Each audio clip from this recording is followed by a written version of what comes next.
નો 5 વડે ભાગાકાર કરવા માટે સૌપ્રથમ 3 એ 5 કરતા નાની સંખ્યા હોવાથી 2 અંક લઈને ભાગાકાર કરીશું.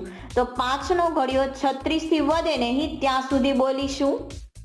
5 એકા 5, 5 દુ 10, 5 તેરી 15, 5 ચોક 20, પછી 25, 5 છક 30, 5 સત્તા 35.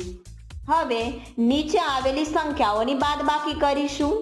6 માઇનસ 5 જવાબ થશે 1, 3 માઇનસ 3 જવાબ થશે 0. 5 ને હવે નીચે ઉતારીશું. તો 5 નો ઘડિયો 15 થી વધે નહીં ત્યાં સુધી બોલીશું.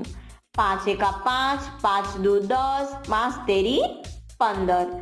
હવે નીચે આવેલી સંખ્યાની બાદબાકી કરીશું. 5 માઇનસ 5 જવાબ થશે 0, 1 માઇનસ 1 જવાબ થશે 0. 365 નો 5